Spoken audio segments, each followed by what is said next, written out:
Today's a big day. Today we're going to start building the doors for what's going to be our peacock house for the next couple of weeks. So what I'm going to do is I'm going to need to build like a door jamb, just because this got a little bit wonky, and it'll just be easier to have it built out so that it's level and easier to hang.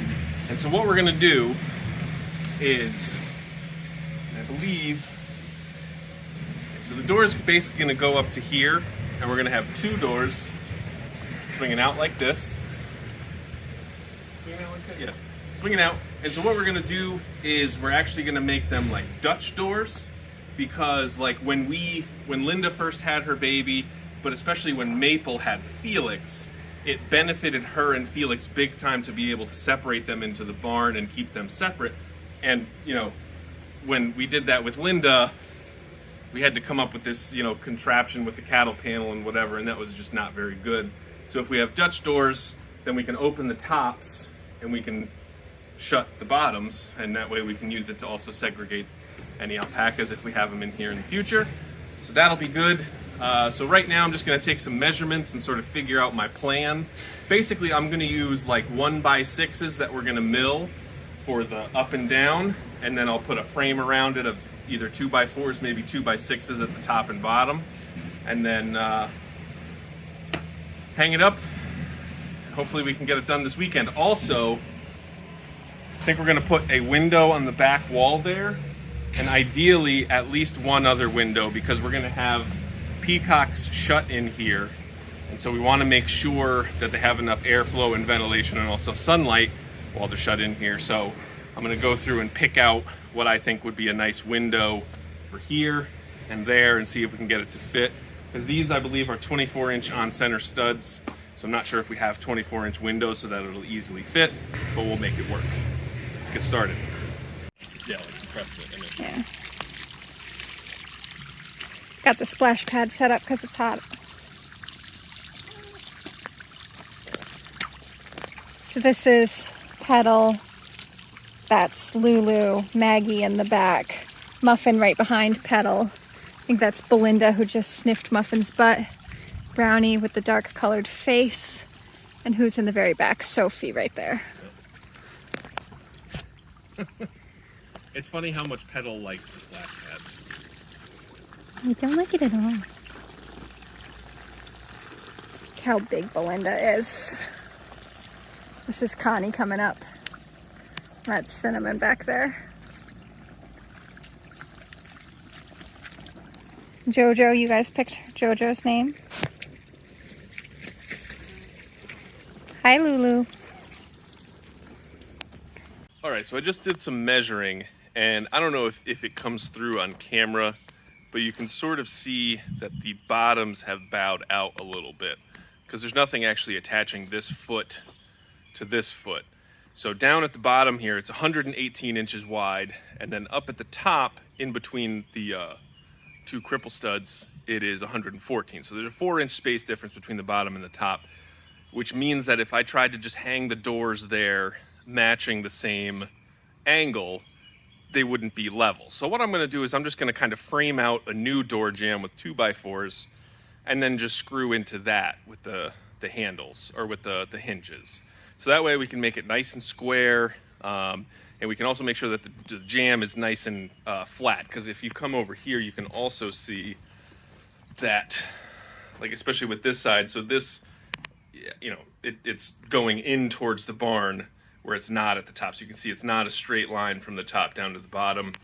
And, you know, that's just sort of, this barn has been here for 2 years. It was the very first thing I ever built here. And it was built, you know, it's not on a foundation, it's not on a slab or anything, so that's to be expected. It just means that when we do things like this, it just takes a little extra time to basically make a new door frame, which is fine anyway, because we want to make sure that it has a nice tight jamb, so that when we shut it, there's no spaces for anything to get in there. So now that I got that, I'm going to try to figure out my door layout, see what kind of structural lumber that we need, and then get to milling. But I'm also going to go and take a look at our windows and see what we have there, see what we have that'll fit best in our system here. Let's get to it.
Okay.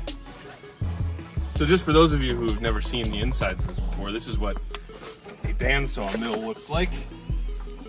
They call it a bandsaw mill because it's a band. So it's one loop, and basically these wheelies spin and then it does the thing. And then these are the two blade guides, and so there's little metal pieces on the inside there that keep this from going up and down too much.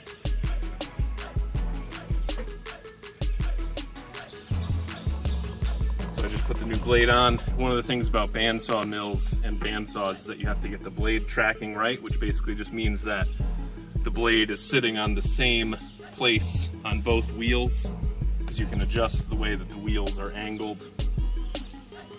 So that means you want this to like stick out the same amount? Yeah, down here.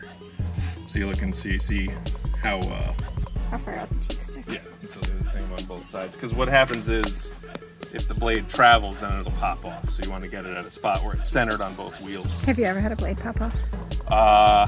I had a blade break once. Because you hit something metal? No, I forget why.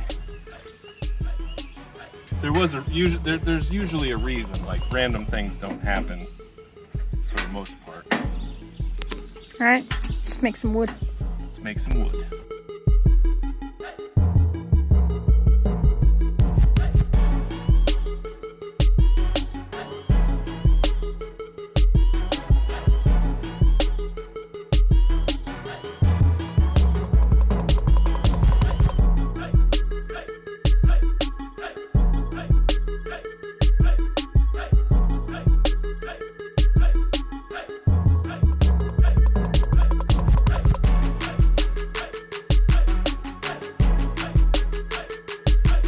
All right, so I think we have all of our slats for the backs of the doors cut. And I had cut these previously. So these are like, 2 by probably close to 12, 10 or 11. And so what I'll do is I'll cut these down to like 2 by 4 so that we can use them on as the framing. Bring them up. Bring them up.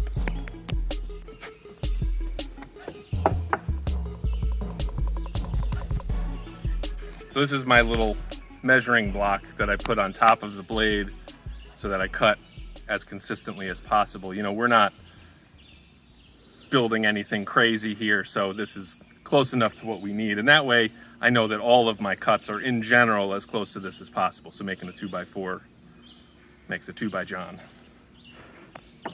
Good enough for government work, as they say. Probably better than government work. Just like a clamp. Yeah, and so there's log stops on the other side. And so this clamp holds everything together, because when there's a big bandsaw going through it, it wants to go that way. So have this clamp on there. Actually, a little bit higher. And also the other benefit with this is I can go on the other side and make sure my log stops are down far enough so that I don't cut them with the blade. What do they call that? The club? I have joined that club.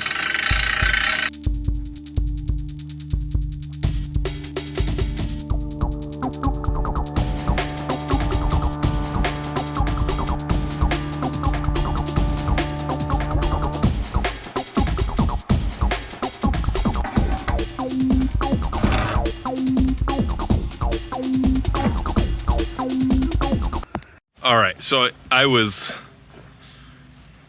this has been a little bit of a pain because of how far off that wall is from level. So level should be like somewhere out here, and both walls are going sort of opposing directions. So it's gonna make the doors a little hinky, but I think we can make it work. So now that I have just this rough frame in, because also Catherine did a great job of cleaning out in there, and we'll throw some hay down before we go. But so you can also see like how far off from level that is, because my little 2 by 4 there is level. But anyway, so we'll have, the doors will be sitting inside of that. And then basically as long as the top of the door doesn't go above this beam, it'll clear these rafters. So my top of the door will be right about there, and then we'll have it split right in the middle. And then it's gonna, where they meet, it's gonna be a little awkward because of how unlevel this is, but we'll have to see what we can do. All right, so because the two sides of the opening there are so unlevel, just because when we built this, we basically just stuck it on blocks. And so now we're 2 years past when we built it, and it's just been, you know, settling over time. And so one side kind of pushed in, the other side stayed pretty level. So because of that, it's creating some planning problems for me. So I'm gonna have to take some time and just finesse the plan a little bit and try to figure out exactly what I'm gonna need to do to make these doors fit right. And I think they'll still look okay, but I think they're not gonna quite line up right, which is not ideal. It's not the way that I wanna do it, but we really just need to get this done. So I'm gonna cut the video here. We're gonna do it in 2 parts. So you're gonna get the planning and the prep in part 1, and then the finishing in part 2. So we'll check in with you guys again on Monday. Thanks for watching, and I'll see you next time.